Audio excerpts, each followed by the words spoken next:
ვარ მარიამ ცეცხლაძე 8 წლის. ვსწავლობ სახალვაშოს სკოლაში. ჩემი საყვარელი საქმიანობა არის დედას დახმარება, ცეკვა და საჭმელების გაკეთება. ამ სამიდან ყველაზე უფრო მიყვარს ცეკვა.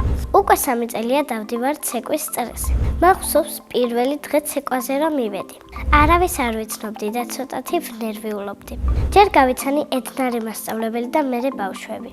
ედნარ მასწავლებელი არის მხიარული და ცოტა მკაცრი. მკაცრი არის, როდესაც ბიჭები აბრაზებენ გოგოები. რომ არ უსმენენ და ცეკვასაც რომ არ ეკეთებენ. თავიდან ყველაზე უფრო გამიჭირდა ცერებზე დადგომა. ყველაზე ადვილი იყო ხელების მოძრაობა. ჩემი საყვარელი ცეკვა არის მთიულური. საყვარელი ილეთია ეს. ერთხელ უკვე მქონდა კონცერტი. ეს კონცერტი იყო თბილისში. კარგადაც ვიცეკვეთ და კარგადაც გავერთეთ. შემდეგი კონცერტი მინდა მქონდეს თურქეთში. ჩემი აზრით გოგოები უკეთ ვცეკვავთ. ბიჭები ზოგჯერ მასწავლებელს ეუბნებიან, რომ მას დამავიწყდა ცეკვაო და გოგოები კიდე სახლში ვიმეორებთ და ყველაფერს ვაკეთებთ. გოგოს ცეკვა მომწონს და კიდე კარგი გოგო რომ ვარ. ზოგჯერ ვიღაცა თუ გამაბრაზებს, მაშინ მინდა ვიყო ბიჭი. მე კიდე მინდა ვიცეკვო 10 წელი. ჩემი აზრით ცეკვაზე რომ არ დავდიოდე, ვივლიდი ცურვაზე. ცურვა იმიტომ ვერ ვისწავლე, რომ რამოდენიმეჯერ ვიხჩობოდი და მშინია. წყალქვეშ შემიძლია გავძლო 1 წუთი. წყლის ზემოთ 1 საათი. ძალიან მიყვარს ჩემი სკოლა, იმიტომ რომ მასწავლებლები კარგი არიან და ყველა საგანი მიყვარს. ჩემს კლასში ყველაზე მხიარულია გეგა გაბაიძე. ყველაზე ჭკვიანია ალეკო ბარამიძე. ყველაზე მშვიდია ლიზა გორგილაძე. ყველაზე ცელქი არის დემეტრე ხალვაში. ყველაზე იმედის მომცემი არის ეკატერინე ფადლაძე. მე ვარ ყველაზე ჯიუტი, მოусმენარი და პლანჭი. პრინცესებიდან მე ვგავარ ფიფქიას. ჩემი საყვარელი საგანია მათემატიკა. საყვარელი მასწავლებელია ჟუჟანა ქოქოლაძე.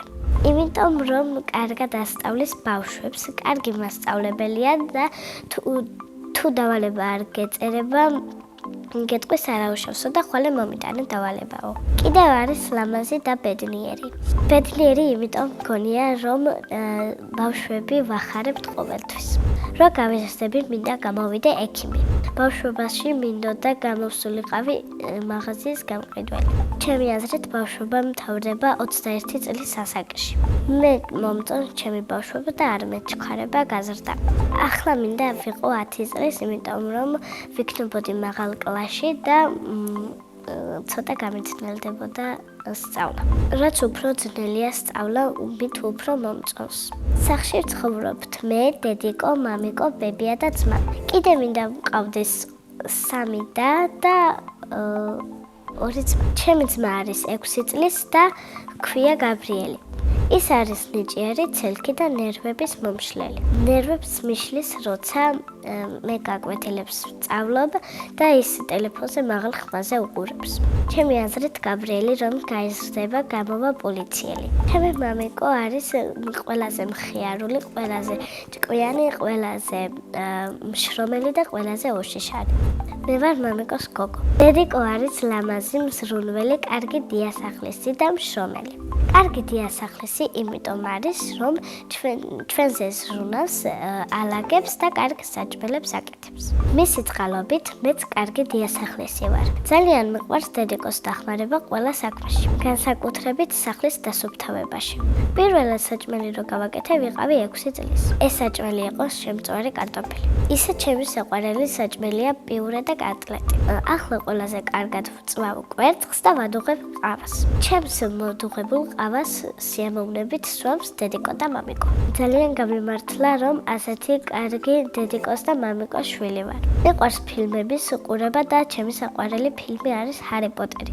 ჯადოსნური ჯოხი რომ მქონდეს, გავხდებოდი მილიონერი. ბევრი ფული რომ მქონდეს, ვიყიდდი კარგ სახლს, კარგ მოსავალს გავაკეთებდი და კარგ ჭიშკარს გავაკეთებდი. კიდე ვიყიდდი მაკდონალდს და ვაიკინგს. სამოგზაუროდ სიამოვნებით წავიდოდი ჩინეთში. წინა მონაწილემ დამიტოვა შეკითხვა. მარიამი რომ არ მერქვას, რა მერქმევოდა. მე მარიამი დამარქვა მამიკომ და ძალიან მომწონს ეს სახელი. მაგრამ მარიამი რომ არ მერქვას, მერქმევოდა ლილე. შემდეგ მონაწილეს უტოვებ ასეთ შეკითხვას. რა არის მისი ოცნების საჩუქარი? მაგალითად, ჩემი ოცნების საჩუქარია ნამდვილი მანქანა. 28 წლის რა გავხდები ვიყიდი წითელ მერსედესს. ბედნიერება არის ცეკვა, მეგობრები და ჩემი ოჯახი. მე ვარ ბედნიერი ადამიანი.